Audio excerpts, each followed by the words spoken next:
بسم اللہ الرحمن الرحیم۔ جماعت نہم کے عزیز طلبہ و طالبات، السلام علیکم۔ میں پروفیسر طارق نعیم بدر، شعبہ اردو دا کنسیپٹ اکیڈمی اسلام آباد آپ سے مخاطب ہوں۔ سبق ہم نے پڑھا تھا نعت کہ میں نے کوشش کی تھی کہ اچھی طرح سے آپ کو تشریح سمجھا دوں، بتا دوں، اور مجھے امید ہے کہ میری محنت آپ کے کام آئے گی۔ الفاظ کے معنی مشکل لکھا کریں، تشریح طلب جو باتیں ہیں، جو نقطے ہیں، وہ اپنے پاس بیٹا نوٹ کیا کریں، یہ چیزیں آپ کے کام آنے والی ہیں۔ اس کے علاوہ اس بات کا بھی ہمیشہ خیال رکھیے کہ جو کام آپ کو دیا جاتا ہے، جو کچھ آپ کو پڑھایا جاتا ہے، اس کو محض سن لینا مقصد نہیں ہے۔ اس کو توجہ سے سننا، اور پھر اس میں جو باتیں ہم آپ کو بتاتے ہیں ان پہ بطریق احسن عمل کرنا آپ کی ذمہ داری ہے۔ جتنی محنت، جتنی کوشش ہم کر سکتے ہیں ہم کر رہے ہیں، اور انشاءاللہ کریں گے۔ استاد یاد رکھیے میرے بچے، آپ کے ساتھ ہمیشہ مخلص ہوتا ہے، اور الحمدللہ ہم بھی آپ کے ساتھ مخلص ہیں۔ میں اکثر اپنے لیکچرز میں یہ بات بتاتا ہوتا ہوں کہ جہاں پہ آپ کو لگے کہ یہ بات تشنہ رہ گئی، یہ بات تشفی نہیں ہوئی، دوبارہ مجھے اس کے لیے سوال کرنا چاہیے، اب ضرور کریں۔ آپ اس کے لیے میں نے آپ کو پلیٹ فارم بتائے ہوئے ہیں، آپ ای میل کریں ہمارے کنسیپٹ اکیڈمی کے پیج پہ، واٹس ایپ کریں، آپ کو نمبر دیے ہوئے ہیں، نمبر آپ کے پاس موجود ہیں، آپ کال کر سکتے ہیں، ہم آپ کی رہنمائی کرنے کے لیے یہاں موجود ہیں۔ آج ہم نے پڑھنی ہے نعت کی مشق، تو پنسلیں اور کاپیاں لے کے بیٹھیں۔ کچھ چیزیں ایسی ہیں جو میں آپ کو زبانی جن کے جوابات بتاؤں گا سوالوں کے، اور کچھ چیزیں ایسی ہیں جو ہم بورڈ پہ حل کریں گے، تو اس لیے ضروری ہے کہ آپ کے پاس نوٹ بک اور پینسل ہونا چاہیے، اور یہ نوٹ بک وہ نہیں ہونی چاہیے رف نوٹ بک پہ نہ لکھیں، اس کی ایک نوٹ بک بنائیں پراپر اردو کی، جس میں آپ ترتیب سے، جس طرح میں آپ کو پڑھا رہا ہوں اس ترتیب سے آپ کے پاس ہر چیز نوٹ ہونی چاہیے، الفاظ کے معنی نوٹ ہونے چاہیے، تشریح میں جو نقطے ہیں وہ آپ نوٹ کریں، مشقیں جو میں آپ کو کرواتا ہوں وہ آپ نوٹ کریں، یعنی زیادہ تر چیزیں آپ اپنے پاس نوٹ کیا کریں، لکھا کریں، آپ کے کام آئیں گے۔ تو سبق کی طرف آتے ہیں۔ سوال نمبر 1 ہے، در ذیل سوالات کے مختصر جوابات دیں۔ الف جزوہ کہ نعت کے پہلے شعر میں حضور صلی اللہ علیہ وآلہ وسلم کی کون کون سی صفات بیان کی گئی ہیں؟ جواب میں ہم لکھیں گے، نعت کے پہلے شعر میں نبی کریم صلی اللہ علیہ وآلہ وسلم کو 2 عالم کا امدادگار کہا گیا ہے، امین اور غمگسار کہا گیا ہے۔ یہ 3 صفات میرے نبی کی اس نعت کے پہلے شعر میں بیان ہوئی۔ بے جزوے، دوسرے شعر کے مطابق کس کو سکون ملا ہے؟ دوسرے شعر کے مطابق ہم جواب میں لکھیں گے، دوسرے شعر کے مطابق غریبوں کی جان کو اور یتیموں کے دل کو سکون ملا ہے۔ بے جز کا یہی جواب ہے۔ جیم جزو، انسان کو انسان کا عرفان ہونے سے کیا مراد ہے؟ یہ جیم جزو ہے۔ جواب میں ہم لکھیں گے، نبی کریم صلی اللہ علیہ وآلہ وسلم کی آمد سے قبل زمانہ جاہلیت میں لوگ ایک دوسرے کے خون کے پیاسے تھے، دوسروں کا مال ناجائز طریقوں سے کھاتے تھے، دوسروں کی عزتوں کی حفاظت نہیں کرتے تھے۔ میرے نبی کریم نے آ کر انسان کو دوسرے انسان کی پہچان کرائی، جس کے بعد وہ جاہل لوگ جو ایک دوسرے کا مال ناجائز طریقوں سے کھاتے، دوسروں کی عزت کو عزت نہ سمجھتے، دوسروں کے ساتھ زیادتیاں کرتے، لڑائی جھگڑے کیا کرتے تھے، وہ آپس میں بھائی بھائی بن گئے۔ اس کے بعد دال جز، شاعر کے نزدیک حضور صلی اللہ علیہ وآلہ وسلم کا پیغام کیا ہے؟ تو جواب میں ہم لکھیں گے، شاعر کے نزدیک حضور صلی اللہ علیہ وآلہ وسلم کا پیغام اصول محبت ہے۔ اس کے بعد نعت کے آخری شعر میں خضر سے کون سی ہستی مراد ہے؟ اس کی وضاحت پہلے کر دیتا ہوں، پھر جواب لکھواتا ہوں۔ خضر، حضرت خضر علیہ السلام کی ذات مراد ہے. میں نے بات تفصیل سے بتائی بھی تھی تشریح میں کہ آپ اللہ کے برگزیدہ پیغمبر تھے اور بھٹکے ہوں کو راستے دکھایا کرتے تھے. ایک روایت ہے کہ آج بھی وہ دنیا میں کہیں نہ کہیں موجود ہیں اور آج بھی بھٹکے ہوں کو راستہ دکھاتے ہیں. یہاں پہ اب جواب لکھیے. نعت کے آخری شعر میں خضر سے مراد حضرت محمد صلی اللہ علیہ وآلہ وسلم کی ہستی مراد ہے. سوال نمبر 2 ہے، نظم کا خلاصہ لکھیں. اس کی ضرورت نہیں ہے، ہمارے عام طور پہ پیپر میں نہیں آتا. سوال نمبر 3 کی بات ہم کریں گے.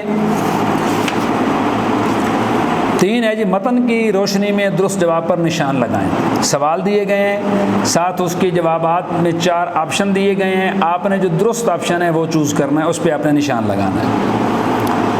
تو الف جزو ہے، یہ نعت کس شاعر کا ہدیہ عقیدت ہے؟ حفیظ جالندھری، حفیظ تائب، احسان دانش یا ماہر القادری؟ تو اس کا درست جواب ہے احسان دانش. بے جزو. متن کے مطابق محبوب پروردگار کا پیغام کیا ہے؟ اصول محبت، غم گساری، امانت داری یا غریب نوازی؟ تو اس کا درست جواب ہوگا اصول محبت. جیم جزو. اب انسان کو کس کا عرفان حاصل ہوگا؟ خدا تعالیٰ کا، حقائق کا، کائنات کا یا انسان کا؟ تو عزیز طلبہ و طالبات، اس کا درست جواب ہوگا انسان کا. دال جزوے، زمانے کو منزل کے مبارک ہونے کی نوید کیوں دی گئی ہے؟ کامل رہنما کے آنے سے، غم گسار کی آمد کی وجہ سے، انسان کا عرفان ہونے سے یا ایک خضر صدرہ گزار کی آمد کی وجہ سے؟ تو اس کا درست جواب ہوگا ایک خضر صدرہ گزار کی آمد کی وجہ سے. ہے جزوے، پیغمبر ذی وقار کے چراغ محبت کے بارے میں کیا کہا گیا ہے؟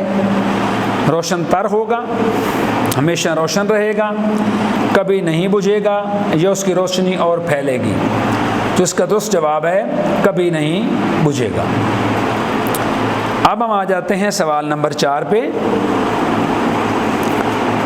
درج ذیل الفاظ پر اعراب لگائیں. یہ آپ نوٹ بک پہ بھی لکھیں گے ساتھ ساتھ. اعراب لگوانے کا میرے بچے مقصد یہ ہے کہ آپ اس قابل ہو سکیں کہ الفاظ کو ان کے درست تلفظ کے مطابق ادا کر سکیں. تو میں اعراب لگا دیتا ہوں، بورڈ پہ لکھ دیتا ہوں، آپ ساتھ ساتھ لکھیں. عالم، سکون، عرفان،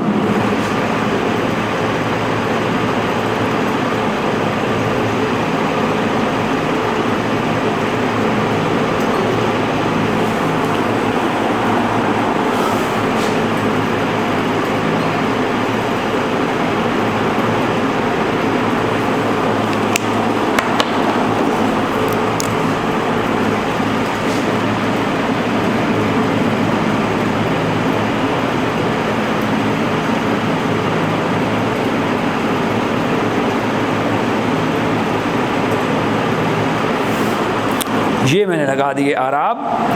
اب ہے سوال نمبر 5 اور وہ ہے کہ الفاظ کو جملوں میں استعمال کریں. پہلے بھی بتا چکا ہوں، دوبارہ بتا دیتا ہوں. میں جملے بنا دوں گا، آپ ان کو یاد کر سکتے ہیں. آپ کو الفاظ کی سمجھ آ گئی ہے، جملے آپ اپنے پاس سے بھی بنا سکتے ہیں. رٹلائزیشن کی کوئی ضرورت نہیں ہے. ہمیشہ یہ بات بیٹا یاد رکھیے، جب بھی آپ کوئی چیز پڑھتے ہیں اس کو سمجھ کے پڑھیں، مکمل توجہ سے پڑھیں، تب یہ آپ کے لیے فائدہ مند ہو سکتی ہے. پہلا لفظ ہے غم گسار. نبی کریم صلی اللہ علیہ وآلہ وسلم کی شخصیت 2 عالم کے لیے غم گسار ہے. پھر لفظ ہے قرار. بر وقت دوا ملنے سے مریض کو قرار آ گیا. یقین، یقین محکم، عمل پیہم مسلمان کی زندگی کے اصول ہیں.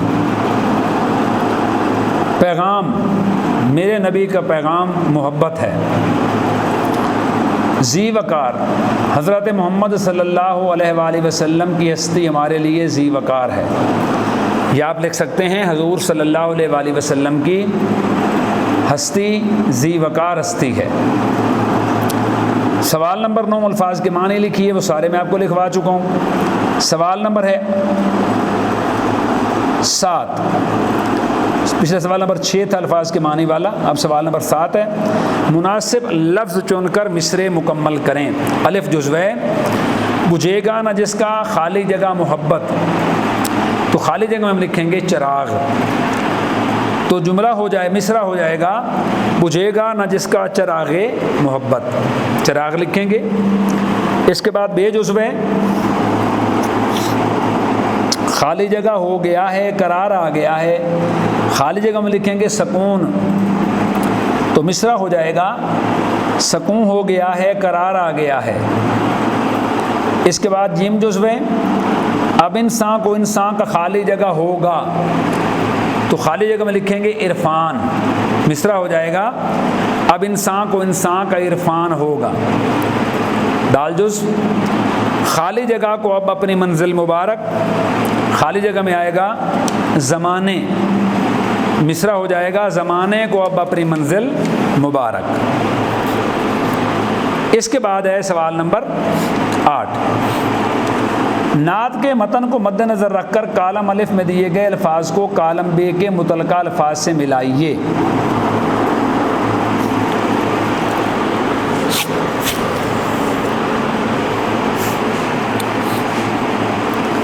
میں پہلے ہی بتا چکا ہوں کہ جب آپ اس کالم کو ملا رہے ہوتے ہیں عام طور پہ طلبہ و طالبات جو ہیں وہ یہاں لکیریں مارتے ہیں ایسے ملانے کے لیے، لکیریں نہ ماریں، اس سے آپ کی کاغذ آپ کی کتاب بری لگے گی، پیج خراب ہو جائے گا۔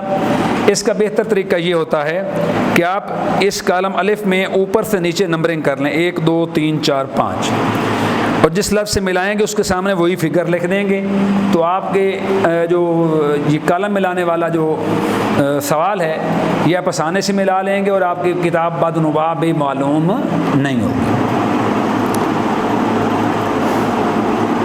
کالم الف ہے امدادگار، اصول محبت، یقین، خضر اور انسان، اس کو ہم نے ملانا ہے پیغام، راگزار، غمگسار، عرفان یا اعتبار، یہ 5 لفظ دیے گئے ہیں، ہم نے آپس میں ملانا ہے۔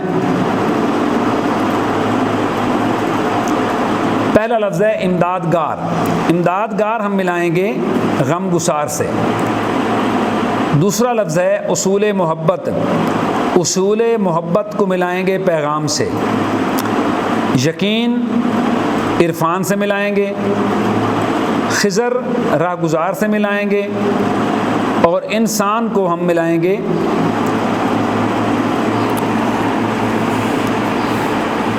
رکیے امدادگار ہم ملائیں گے غمگسار سے، اصول محبت پیغام سے ملائیں گے، یقین کو ہم اعتبار سے ملائیں گے، خضر کو ہم راہگزار سے ملائیں گے، اور انسان کو ہم عرفان سے ملائیں گے۔ تو اس طرح ہماری مشق ہو جائے گی مکمل۔ تو عزیز طلبہ و طالبات، یہاں پہ ہمارا آج کا سبق ہوتا ہے مکمل۔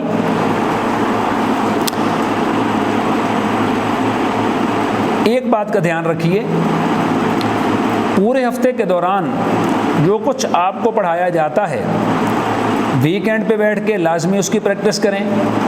فرض کیا تشریح ہے، آپ اس کی تشریح اپنے الفاظ میں کریں، اپنے پاس لکھیں۔ بات سمجھ نہیں آ رہی، میں نے پہلے کہا آپ سوال کریں، ہم سے پوچھیں، ہم آپ کو بتانے کے لیے بیٹھے ہوئے ہیں۔ الفاظ کے معنی یاد کریں، مشقی سوالات جو آپ کو حل کروائے جاتے ہیں وہ یاد کر کے ان کو ری رائٹ کرنے کی کوشش کیا کریں، یعنی اپنے الفاظ میں لکھنے کی کوشش کیا کریں۔